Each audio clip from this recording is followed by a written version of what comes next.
Boleh Kang? Kang. Assalamualaikum warahmatullahi wabarakatuh. Selamat datang ke program Donga Den Kaban. Real Talk, No Filter. Ontok-ontok podcast. Saya Ismail bin Mahad, Ketua Penerangan PAS Negeri Sembilan, selaku hos anda pada malam ini. InsyaAllah, pada malam ini, untuk episod yang pertama, kita menjemput Dr. Yuspa Rizal Yusof, selaku Ketua Penerangan PAS Negeri Selangor, sebagai jemputan kita buat episod yang pertama. Apa khabar, Doktor? Alhamdulillah. Sihat, Doktor? Sihat, Alhamdulillah. Main di mana-mana, Doktor? Saya tadi daripada Kajang. Alhamdulillah. Itulah sampai sini, Alhamdulillah. Alhamdulillah. InsyaAllah, kita bermula dengan satu soalan yang pertama, iaitu kita mempersilakan doktor kita untuk memperkenalkan diri dululah, insyaAllah. Dengan semangatnya, silakan, Doktor. Terima kasih Ismail, dan juga ni podcast ontok-ontok ni. Hebat ni saya tengok setting dia, Alhamdulillah. Sebagai pengenalan, saya sebagaimana diperkenalkan merupakan Ketua Penerangan PAS Negeri Selangor, dan juga secara hakikinya banyak terlibat dalam sebagai peguam kepada PAS, dan mengendalikan beberapa kes dan tentang yang ada orang saman PAS, ada pemimpin PAS saman orang lain, dan juga terlibat dalam banyak kes petition pilihan raya sebelum ni lah. Yang terbaru ni kes YB Haim. Yang terbaru ni kita ke Melaka baru-baru ni, bukan ke Seremban ni, untuk kes Profesor Dr. Haim lah, yang dituduh di bawah Seksyen 505(B) Kanun Kesiasaan, tapi masih dalam proses lah kan. Cuma mungkin saya boleh sebut juga bahawa saya sebetulnya mempunyai minat yang sangat mendalam dalam penulisan dan juga kajian ilmiah. Jadi saya banyaklah menulis di Facebook, dan juga saya juga merupakan kolumnis tetap Harakah. Setiap minggu boleh bacalah tulisan saya di Harakah. Dan saya rasa penulisan ni penting juga untuk kita sebarkan maklumat-maklumat yang bagus kepada masyarakat dan memperkenalkan PAS secara khususnya kepada masyarakat. Sebab banyak sekali Ismail salah tanggap tentang PAS ini dan tentang pemimpin PAS, tentang apa yang diperjuangkan oleh PAS. Jadi secara pengenalannya saya begitulah, yang dan banyak aktif tentunya di Selangor, dan juga di peringkat pusat saya banyak juga membantu Lajnah Undang-Undang dan Hak Asasi Manusia, memberikan khidmat-khidmat nasihat perundangan kepada PAS, dan juga kita bantulah pimpinan-pimpinan untuk buat keputusan-keputusan yang ada berkait undang-undang. Contohnya sebelum-sebelum ni kita ada isu tentang syariah, kita ada isu tentang perjalanan pilihan raya, tentang undang-undang pilihan raya. Jadi itu saya terlibat jugalah. Ismail, itu lebih kurang lah. Alhamdulillah, hebat. InsyaAllah, Alhamdulillah. Hebat Kapten Selangor kita, insyaAllah. Malam ini episod pertama. Kapten bertemu Kapten. Kapten Selangor bertemu dengan Kapten Negeri Sembilan, insyaAllah. Alhamdulillah. Bagi soalan yang kedua, Kapten, Doktor, insyaAllah. Kenapa perlunya kita jangan undi PHDAP, Doktor? Okey. Terima kasih sekali lagi, Ismail. Kalau kita nak mengundi, nak melaksanakan hak kita sebagai pengundi, dan untuk memilih pemimpin dan juga kerajaan yang akan memerintah, tak kira lah di Negeri Sembilan, di Johor, ataupun kerajaan persekutuan.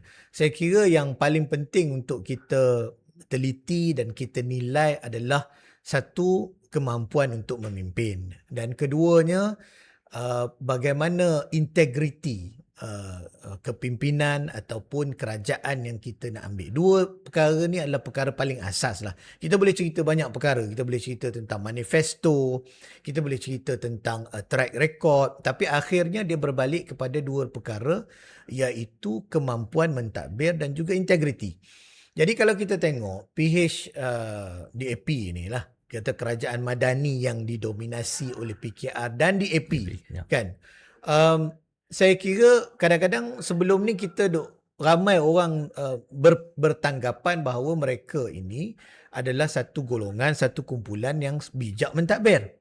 Kan, bijak mentadbir, pandai ekonomi, bercakap bahasa Inggeris, cakap terma-terma ekonomi, seolah-olah mereka ini golongan profesional yang menawarkan kepada rakyat kebijakan mentadbir. Tetapi kalau saya nak sebut hari ini, kenapa kita perlu sanksi dan kita perlu tengok dengan betul-betul penelitian. Sebenarnya PHDAP ni tak pandai mentadbir pun. Tidak pandai mentadbir, tidak ada idea yang baik untuk mentadbir. Kenapa saya sebut demikian? Saya bagi satu contoh lah Haji Ismail. Sebelum ni even PMX ataupun semua pemimpin-pemimpin DAP yang dipertikaikan sebelum ni adalah apa yang dilakukan oleh Datuk Seri Najib. Bagi BRIM. Contohnya, masa dulu bagi BRIM semua hentam Datuk Seri Najib, katakan ini sepatutnya bagi joran bukan bagi ikan, ini adalah cash is king, ini adalah menyebabkan rakyat ni tak berusaha, macam-macam lah dia hentam kan. Rasuah politik. Rasuah politik, dikatakan rasuah politik bagi rakyat untuk supaya rakyat terus mengundi kerajaan BN pada masa itu. Kita tengok, maksudnya pada ketika itu idea mereka seolah-olah mereka ini hentam apa yang Datuk Seri Najib buat, tetapi seolah-olah mereka ni ada idea yang lebih baik untuk menaikkan ekonomi, untuk membantu rakyat dan sebagainya. Tapi apa yang berlaku adalah bila dia naik jadi pemimpin, bila kerajaan perpaduan PHDAP ini jadi pemimpin, itulah yang dibuatnya. Dia bagi sistem SARA-nya, STR-nya, memberi bantuan kepada rakyat dalam bentuk tunai sebagaimana sama sebiji macam apa yang Datuk Seri Najib Tun Razak buat, iaitu bantuan rakyat satu Malaysia. Jadi yang kata bijak mentadbir ini, yang kata pandai sangat, ada idea ekonomi, ada formula dan sebagainya, ni di mana? Jadi kalau kita nak nilai, kenapa kita dah tak boleh bagi kepada PHDAP ni? Kerana akhirnya mereka ni tiru idea orang. Dan dia hanya tiru idea Datuk Seri Najib dan tidak ada idea baru, mereka tidak bijak mentadbir. Saya bagi contoh satu lagi. Contohnya, bila dia kononnya ada formula, Menteri Formula pun dah letak jawatan dan dah buat parti kancil kan. Jadi kononnya ada formula. Formula yang pertama adalah katakan bila saya menang, maka turun harga minyak 24 jam, turun harga minyak. Tapi kita lihat pada hari ini benda itu tidak berlaku kan. Benda itu tidak berlaku secara apa yang dijanjikan. Malah harga minyak naik diesel. Malah harga diesel naik melambung. Lepas tu yang lebih kelakarnya bila naik itu dia yang naikkan, kemudian dia turunkan, dia pula bangga, oh kami berjaya menurunkan setelah dia naikkan begitu tinggi. Adakah disebabkan oleh PRN ni? Itulah kita kata ini pun nampak macam gula-gula untuk pilihan raya negeri ni baru turun sikit. Johor dan juga Negeri Sembilan. Sebab hari tu naik tinggi. Lepas tu yang lawaknya bila turun tu dia pula berbangga, kami berjaya, kerajaan Madani berjaya menurunkan, padahal naik dan tidak turun serendah yang sebelum daripada ini kan. Jadi itu saya kata kriteria pertama, bijak mentadbir itu tak ada. Kan tidak ada formula yang dikatakan itu dulunya tak jadi. Sekarang ni hari ni kita dengar harga kereta EV akan dinaikkan. Ini semua formula-formula ekonomi yang tak jadi, yang menunjukkan PHDAP ni perlu ditolak kerana tak bijak mentadbir pun. Kan? Nanti kita mungkin cerita bagaimana bijak mentadbir ni, kita tengok macam mana track record negeri-negeri PAS. Tapi saya nak sebut tentang PHDAP, satu, tidak perlu undi lagi kepada masyarakat sekalian, tidak ada bukti dan mereka gagal untuk membangunkan ekonomi. Dan yang kedua, Haji Ismail, kita bercerita tentang integriti. Kan? Kalau tak ada integriti, memang kita tak boleh undi. Dan bila kita sebut integriti, kita akan balik kepada kes rasuah. Kan, kononnya kerajaan Madani PMX bila naik ni, kita akan bantras rasuah, kita akan pastikan semua menteri kabinet tidak akan terlibat, semua kaki tangan kerajaan ini tidak terlibat dengan rasuah. Itu janji yang bunyinya hebat, cakap ni memang berdegar-degar. Tetapi akhirnya kita tengok yang dituduh rasuah, yang ditangkap oleh SPRM dan dituduh di mahkamah, itu sebenarnya antaranya adalah sales politik beliau sendiri. Setiausaha politik PMX ni iaitu Datuk Seri Syamsul Orang kanan ya. Syamsul Iskandar Maakir ni bukan takat orang kanan, orang yang memang duduk di dalam pejabat PMX yang memberi nasihat kepada Perdana Menteri kita. Dia sendiri dituduh di mahkamah disebabkan kes rasuah. Dan itu sebenarnya satu tip of iceberg kepada kes yang lebih besar. Kita tengok pelibatan Albert Tay, bagaimana ada pengakuan dia diminta duit oleh orang tertentu dan sebagainya. Jadi kita lihat yang katakan integriti ni di mana. Kemudian kita tak payah sebut lah. Adakah sekadar retorik maksudnya?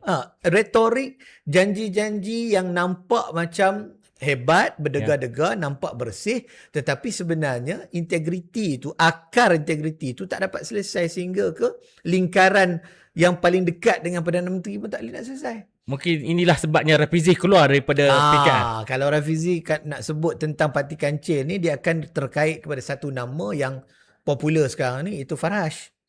Kan? Dia akan terkait. Betul, ini bukan saya sebut. Rafizi sendiri.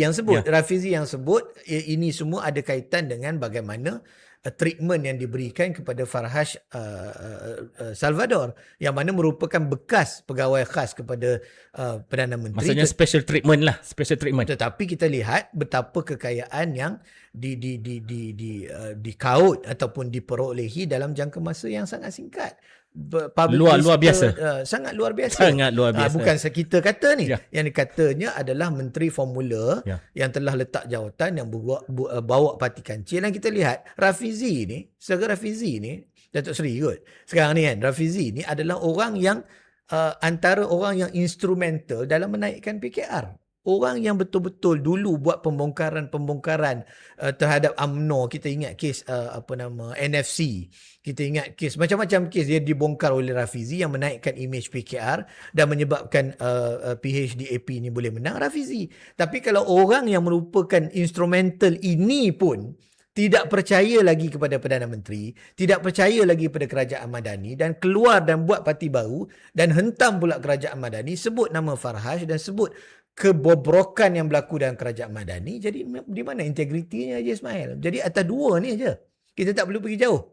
Satu, saya ulang balik, kebijakan mentadbir itu tak ada. Tidak nampak dan makin teruk. Dan keduanya, integriti itu juga sudah tidak ada dan tidak nampak. Maka saya terpaksa menyatakan kesimpulannya adalah tidak boleh dah undi PHDAP ini.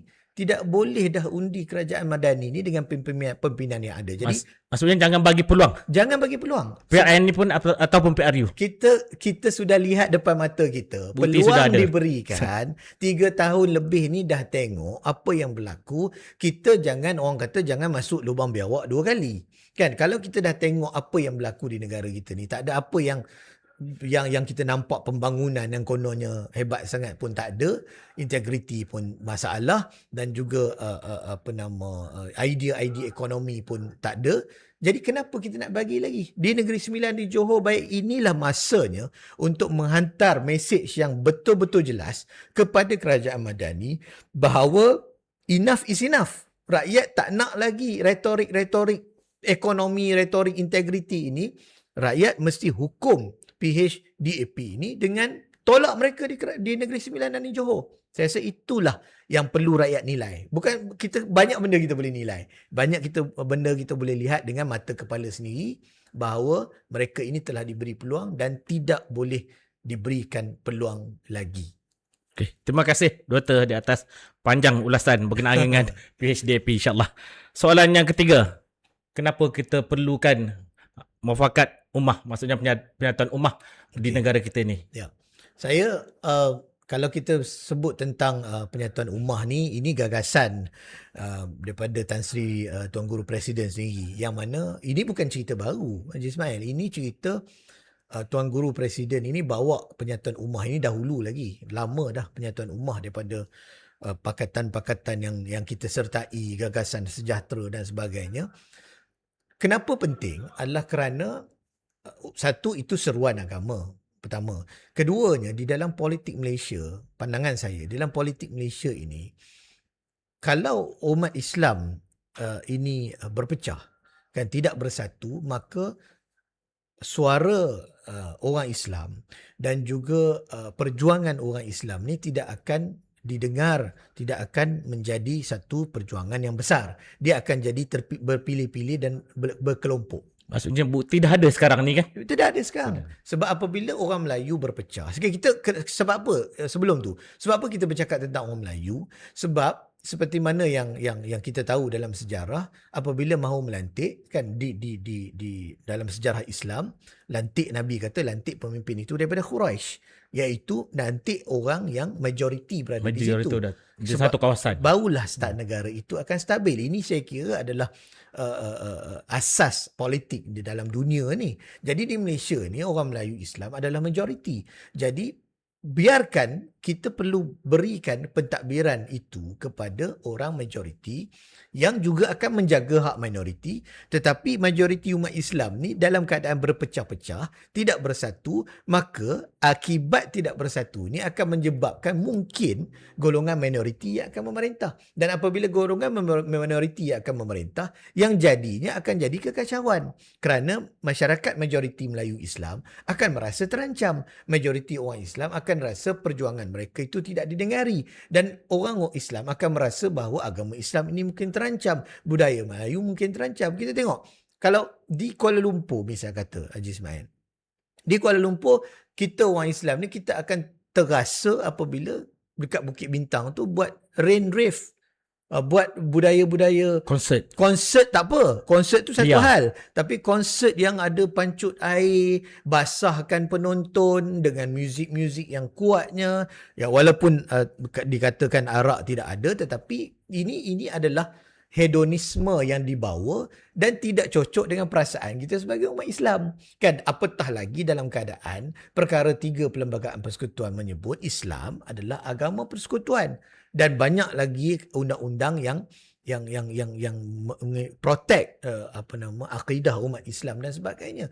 Jadi sebab apa? Sebab kalau kita biarkan minoriti yang menguasai dan menentukan dasar dan hala tuju, ini masalahnya akan berlaku pengaruh-pengaruh yang akan akan menyentuh dan juga menyinggung perasaan umat Islam. Ini bukan pasal resis ataupun berkenaan dengan agama semata-mata. Ini adalah tentang pemimpin itu perlu membawa dan juga memberi hak kepada kaum majoriti dengan sepatutnya dan juga menjaga hak minoriti. Sebab tu dalam negara kita, orang bukan Islam bebas beragama. Tidak ada masalah. Tetapi kita tidak boleh jadikan budaya-budaya minoriti ini sebagai budaya mainstream. Mainstream itu mesti majoriti. Kita tak boleh jadikan budaya, contoh, kalau minum arak itu satu budaya orang bukan Islam, kita tak boleh jadikan budaya minum arak itu budaya mainstream. Sebab itu, kalau majlis-majlis kerajaan, kita tidak boleh hidang arak. Sepatutnya ialah majlis Kementerian Pelancongan ke apa semua ni tak boleh ada arak. Sebab itu adalah mainstream yang perlu mengikut majoriti. Jadi apa yang saya nak katakan, penyatuan ummah ini sangat perlu supaya kuasa politik orang Melayu kekal dan membawa kemakmuran, kestabilan dalam negara. Ni Tun Mahathir ada sebut malam. Tun Mahathir kata kena sokong orang Melayu kena bersatu kerana ketuanan Melayu ini semakin hilang. Semakin terhakis ni Tun Mahathir sebut orang yang berpengalaman puluhan tahun, umur pun dah 100 lebih, yang berpengalaman puluhan tahun membangunkan Malaysia, 22 tahun sebagai Perdana Menteri, ada baik ada kurangnya, tetapi melihat bahawa bagaimana negara ini hanya boleh stabil apabila Melayu itu dijadikan pemimpin dan menguasai politik. Dan ini hanya dapat dilakukan, Haji Ismail, apabila umat Melayu ini bersatu. Kan parti-parti politik yang ada, parti politik yang berasaskan Melayu Islam ini bersatu. Maksudnya paling terdekat ni PRN di Johor dan juga di Negeri Sembilan. Benar. Sebab itu sebelum bercakap tentang itu, apa yang PAS bawa di dalam Perikatan Nasional, kita terima parti baru, kita terima parti pejuang. Walaupun kita mungkin ada beberapa perselisihan sebelum ini kan. Tuan Tan Sri Presiden ada juga pandangan yang tidak kena tentang Tun Mahathir sejak dulu, tapi apabila untuk penyatuan ummah, penyatuan ini kita ketepikan. Sengketa lama, pertikaian lama, kita buat penyatuan. Pejuang ada, lepas tu kita ada parti Wawasan negara. Ya, wawasan kan, yang mana ada tu Sri Hamzah yang mengepalainya, dan kita nak bawa mesej penyatuan ummah ni. Mungkin ada orang tak suka, yang tak suka tu kita terpaksa tinggal. Betul. Tapi yang nak bawa penyatuan ummah ni, kita bawa mesej tersebut, luaskan dan besarkan, sehingga di Johor Datuk Seri Tuan Ibrahim Tuan Man dengan jelas dan dengan lantangnya menyebut kalau kawasan tidak ada Perikatan Nasional bertanding, maka apabila berlaku pertembungan, ni pun satu ceritanya ni, BN dekat Persekutuan AMDAP bergabung kat Johor tak nak bergabung, tapi tak apalah, apabila berlaku pertembungan PHDAP dengan BN, Datuk Seri Tuan Ibrahim kata sokong BN. Sebab apa? BN itu UMNO itu Melayu Islam, yang mana lebih baik, dan Tan Sri Tuan Guru Presiden sebut sendiri, mahu mengekalkan bahawa pemimpin di Johor mesti orang Melayu. Melayu Islam. Mesti Melayu Islam. Sebab Johor ini negeri Melayu. Negeri yang asalnya, bukan asalnya, memang negeri Melayu, majoriti Melayu. Jadi inilah perlunya penyatuan ummah. Dan bila bercakap tentang penyatuan ummah, mungkin saya conclude last sekali, kita kena jujur. Haji Ismail, kita kena jujur. Penyatuan ummah ni bukan kepentingan kita, tapi kepentingan ummah. Janganlah kita ada bergaduh dengan orang ni, kita ada bergaduh dengan orang ni, jadi kita tak nak bersatu. Kita nak pentingkan diri kita. Itu yang masalahnya. Maksudnya kita letakkan Melayu Islam tu di atas. Benar. Kita letakkan yang tu, matlamat kita, hadaf kita, ketepikan kepentingan peribadi, ketepikan sengketa-sengketa dan perselisihan yang ada. Yang penting penyatuan ummah untuk kembalikan ataupun mengekalkan kuasa dominan politik orang Melayu semata-mata untuk menstabilkan negara ini. Wallahualam. Terima kasih Doktor, jelas. Kita kena pentingkan Melayu Islam sebagai mufakat atau perpaduan ummah, insyaAllah. Soalan yang keempat, insyaAllah. Kenapa kita perlu undi PAS PN dalam PRN ini, insyaAllah. Terutamanya di Johor dan juga di Negeri Sembilan, insyaAllah. Kita orang PAS kan. Jadi mungkin orang kata lah, memanglah Kempen Selangor, Kempen Negeri Sembilan kan mesti menyeru orang sokong PAS. Tapi cuba lihat secara mata terbuka, lihat secara objektif. Saya juga seorang peguam. Kan, Haji Ismail juga bekerja selain Swasta. daripada swasta, bekerja swasta kan. Jadi kalau kita sebut PAS ni, sebelum kita pergi kenapa sokong PAS, sikit saya sebut bahawa sebenarnya dalam negara ini banyak sangat momokkan negatif yang memberi gambaran yang tidak betul kepada PAS, Perikatan Nasional, PN, PAS lah kita sebut kan. Sebab apa? Gambaran ini gambaran jahat. Saya sebut gambaran jahat kerana mereka tidak mahu PAS ini diterima oleh masyarakat. Antara gambarannya adalah PAS parti lebay. Hari ini dia duduk dalam podcast ontok-ontok ni, seorang profesional oil and gas, engineer oil and gas, dan saya seorang peguam, tidak ada latar belakang ijazah Usuluddin ke apa. Haji Ismail pun tidak ada belakang, bukan tak ada latar belakang agama, pendidikan formal agama itu tidak. Jadi apakah ini parti lebay? Ini Ketua Penerangan Negeri Sembilan. Kita bercakap tentang seorang yang jawatan yang agak tinggi di dalam struktur PAS di negeri kan. Dewan Harian. Dewan Harian. Dewan Harian. Tentunya ahli Dewan Harian, iaitu jawatan kuasa tertinggi dalam sebuah negeri. Jadi tidak benar sama sekali. Bukan kita mengatakan semua mesti profesional, tidak. Tetapi di dalam PAS kita ada satu yang disebut, saya tak ingat siapa sebut, kita memprofesionalkan ulama dan mengulamakan profesional. Maksudnya kalau kita sebagai seorang profesional masuk di dalam PAS, tetapi kita belajar tentang nilai agama, kita pergi usrah, kita pergi tamrin, kita pergi kuliah dan sebagainya. Walaupun kita profesional, kita masih berpegang kuat kepada nilai-nilai Islam dan juga sistem tarbiyah. So, mengulamakan profesional. Orang profesional macam Haji Ismail dan even Dr. Sam kalau kita sebut, boleh bercakap tentang agama dengan kefahaman yang betul.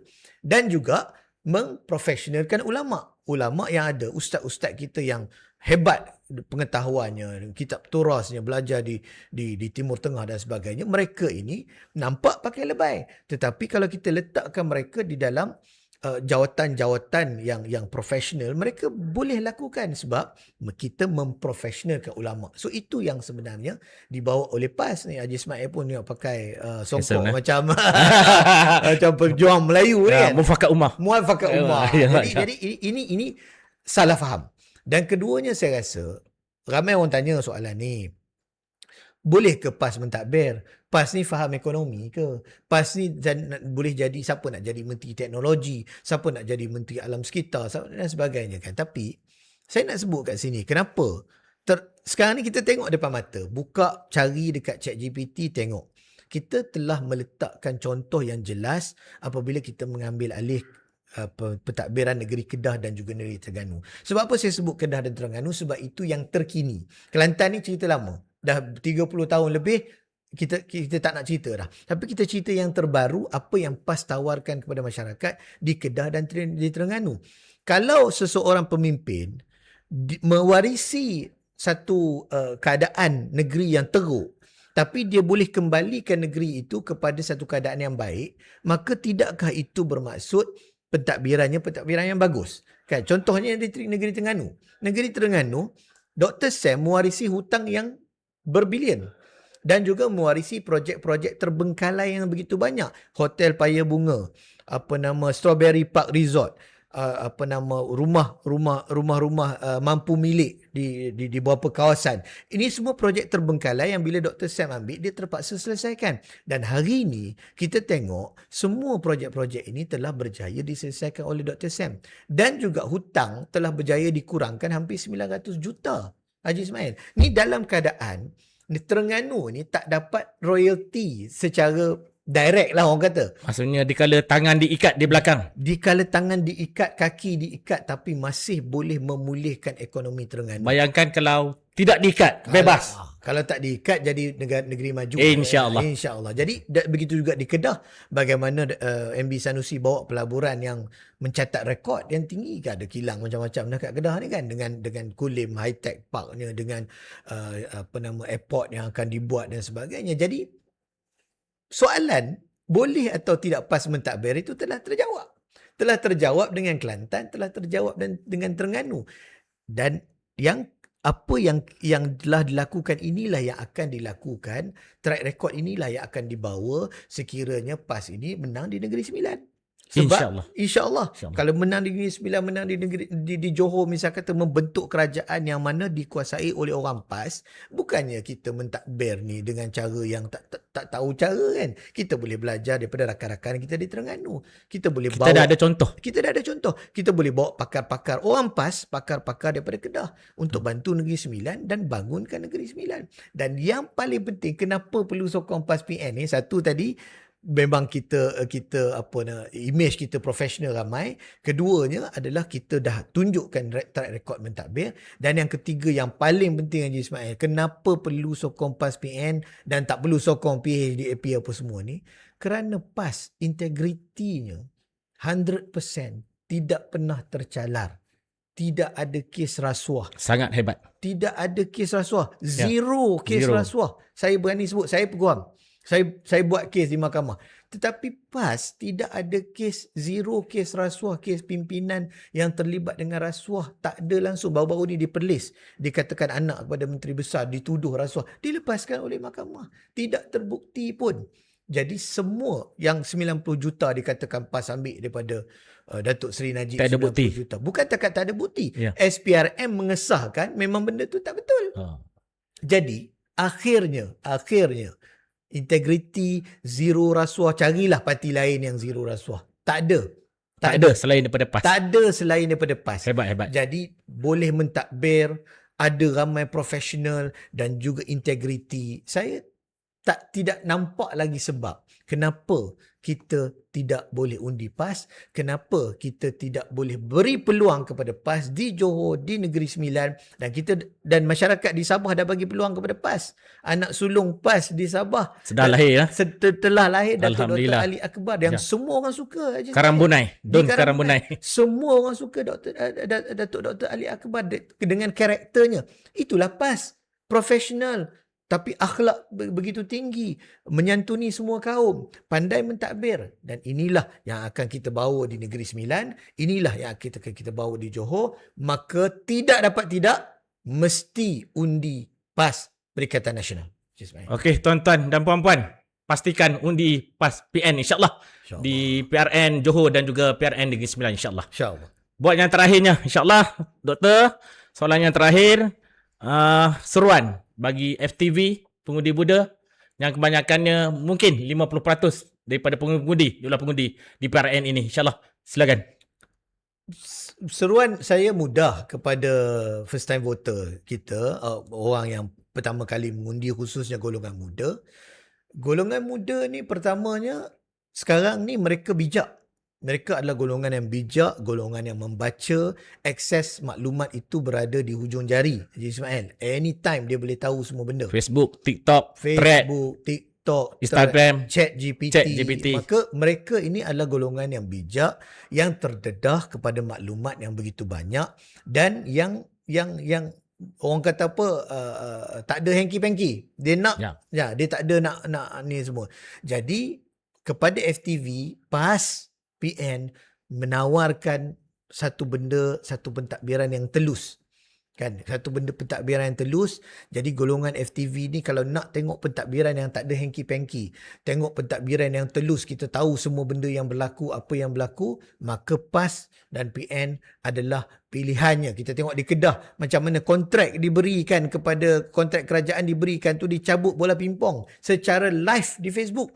Telus, sangat telus. Ini yang FTV nak. Ini yang first time voter nak. Pertama, maknanya maklumat itu kita tidak sorok daripada FTV. Maklumat itu kita tidak distort, kita tidak pesongkan daripada pengundi muda. Kita telus. Sedangkan kerajaan hari ini semua benda nak sekat. TikTok nak sekat, TikTok nak turunkan. Nah, kita PAS tidak akan buat begitu, insya-Allah. Dan keduanya, FTV ni, saya seru kepada FTV supaya mereka menginginkan suara mereka didengar, kan? Suara mereka didengar, dan mereka mahukan pembangunan itu dilakukan dengan cepat dan dengan menyentuh hati mereka, memahami denyut nadi anak-anak muda. Kan? Sebab itu kena sokong PAS, kerana saya nak tanya, parti apa yang ada kelab motosikal? Parti PAS, ARC Club. Tak, PAS ada parti. PAS ada kelab ARC. Kan? Riding Club, Alternative Riding Club. Parti yang dikatakan Parti Islam Malaysia ini menyantuni anak muda. Kita ada kelab motosikal. Sebab itu Dr. Sam boleh bawa peminat-peminat RZ. Kan? Jadi kita ni faham denyut nadi orang muda. Kan? Tunjukkan saya parti lain yang ada riding club yang macam PAS, yang betul-betul ada ahli yang banyak, yang menyantuni dan buat program saban hari. Sebab itu FTV, pesanan saya kepada pengundi muda, jangan takut kepada PAS, beri peluang kepada PAS, kerana PAS memahami denyut nadi orang muda, dan PAS menawarkan ketelusan maklumat, tidak ada hanky-panky, tidak ada sorok-sorok maklumat, tidak ada sekat kebebasan media, tidak ada sekat kebebasan bersuara, dan orang muda boleh memberi pandangan dan kita terima untuk sama-sama membangunkan negara kita dan juga negeri. Jadi seruan saya, jangan tunggu lagi, sokong PAS Perikatan Nasional dan katakan kepada PHDAP, enough is enough. Anak muda sudah tidak mahu lagi kerajaan yang hanky-panky, yang sorokkan maklumat, yang tutup kebebasan bersuara dan tidak memahami denyut nadi orang muda. Terima kasih Doktor di atas ulasan yang begitu tepat, dan juga insya-Allah orang muda ingat, enough is enough. Kita undilah PAS PN, insya-Allah kita mentadbir di Johor dan juga insya-Allah mentadbir di Negeri Sembilan, insya-Allah. Insya-Allah ya, itu saja setakat ini episod yang pertama. Kita bersama Kapten Negeri Selangor, Dr. Yuspa Rizal Yusof, insya-Allah. Alhamdulillah, dalam program Donga Den Koban, Real Talk No Filter, Ontok Podcast. InsyaAllah kita bertemu lagi di masa akan datang, insyaAllah episod yang kedua. Wabillahi taufiq wa hidayah. Assalamualaikum warahmatullahi wabarakatuh. Takbir. Allahu Akbar. Waalaikumsalam warahmatullahi wabarakatuh.